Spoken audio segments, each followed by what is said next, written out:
Un circuito eléctrico es un conjunto de elementos que unidos entre sí van a permitir el paso de la corriente eléctrica desde un punto hasta el otro, completando el ciclo completo.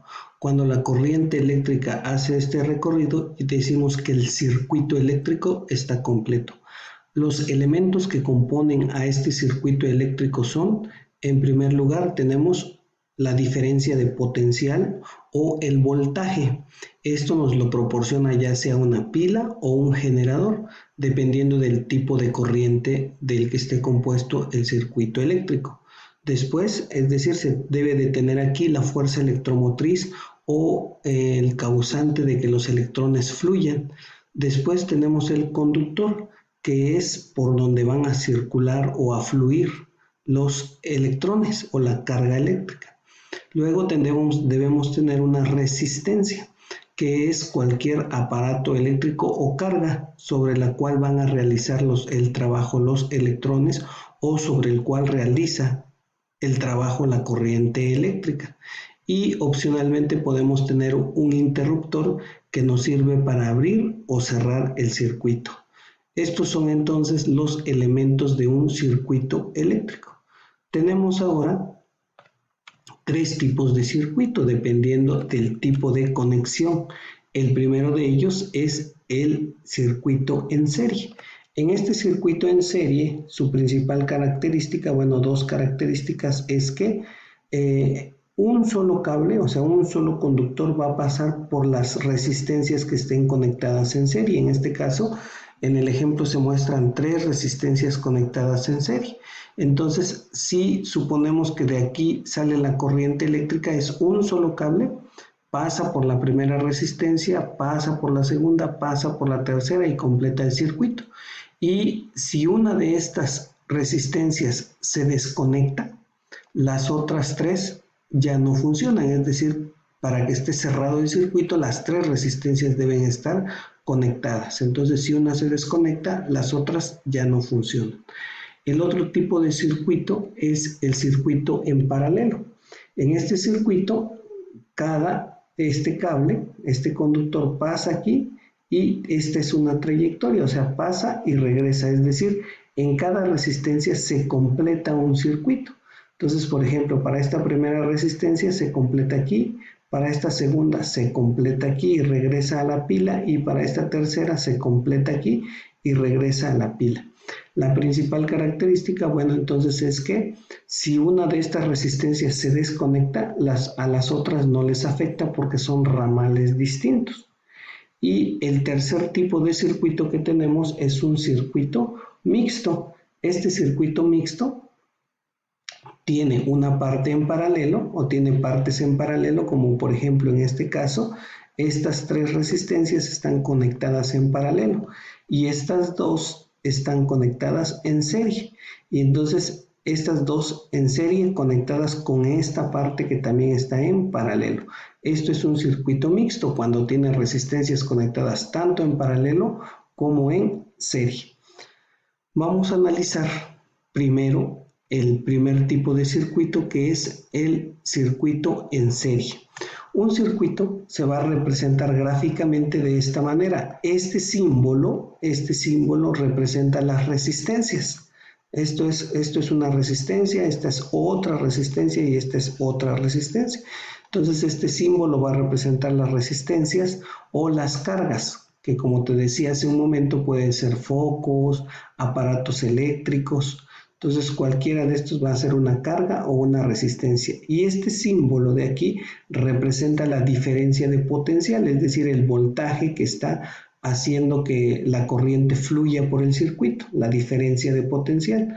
Entonces tenemos para este circuito en serie, tenemos tres características. La primera es que la intensidad de corriente es la misma en cada resistencia, es decir, la intensidad de corriente en todo el circuito es la misma intensidad que va a pasar aquí, es la misma intensidad que va a pasar aquí y es la misma intensidad que va a pasar aquí. Es decir, la intensidad de corriente no cambia.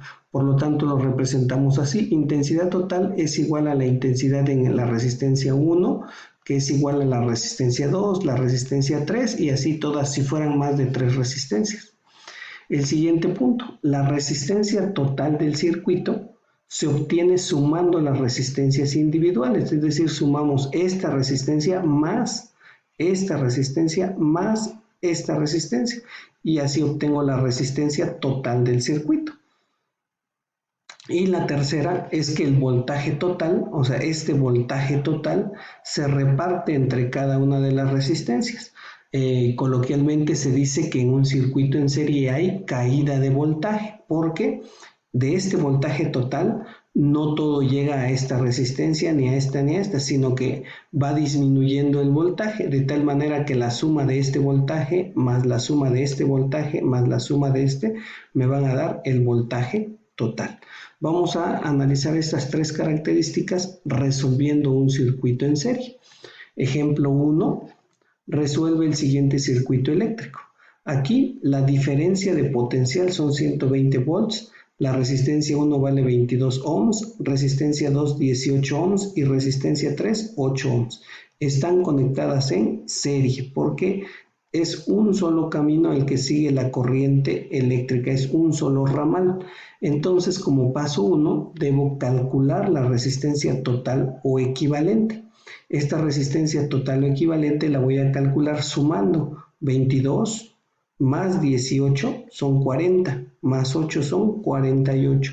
Entonces la resistencia total se calcula sumando las resistencias individuales, 22 más 18 más 8, y eso es 48 ohms. Ya sé que la resistencia total del circuito es 48 ohms.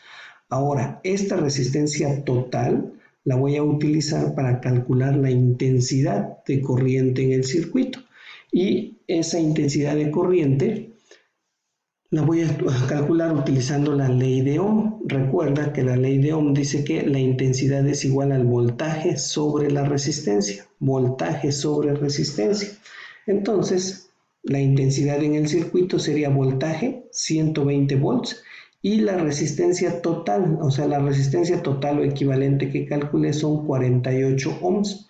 120 entre 48 me da 2.5 amperes. Entonces, esta intensidad de corriente, te decía en las características de este circuito, esta intensidad es la misma en todos los puntos del circuito. Entonces, la intensidad de corriente aquí en la resistencia 1 es 2.5, en la resistencia 2 es 2.5 y en la resistencia 3 es 2.5. Tercer paso, utilizando la ley de Ohm, voy a calcular la caída de voltaje para cada resistencia. Entonces, esta caída de voltaje la voy a calcular utilizando la ley de Ohm. Recuerda que la ley de Ohm establece que el voltaje, la intensidad de corriente es directamente proporcional al voltaje e inversamente proporcional a la resistencia. Por lo tanto, de aquí despejé el voltaje. Esta resistencia la pasé multiplicando y me quedó así. Voltaje es igual a intensidad por resistencia, que esta es la fórmula. Voltaje I es igual a intensidad por resistencia I, o sea, esta I indica qué número de resistencia estoy calculando, la 1, la 2 o la 3. Entonces empezamos con el voltaje 1. Para calcular el voltaje 1 es intensidad es 2.5 amperes, que es esta, por la resistencia que es 22, 2.5 por 22 me da 55 volts. Este es el voltaje o la caída de voltaje. De estos 120 volts a esta resistencia van a llegar 55 volts. Para la resistencia 2 es lo mismo, la intensidad 2.5 amperes, la resistencia 18 ohms, multiplico y me da 45 volts. A esta resistencia 2 llegan 45 volts. Y el voltaje 3 sería la intensidad por la resistencia 3, son 2.5 por 8, son 20 volts. Entonces aquí llegan 20 volts. Ahora, si quiero comprobar la tercera característica, establece que la suma de este voltaje, 55 más 45 son 100, más 20 son 120, es decir, la suma de los 3 voltajes o de las 3 caídas de voltaje me deben dar el voltaje total. Comprobándolo queda de esta manera. 55 más 45 más 20 son 120 voltios. Y de esta manera queda resuelto el circuito eléctrico, sabiendo la resistencia, la intensidad y el voltaje en cada una de las partes.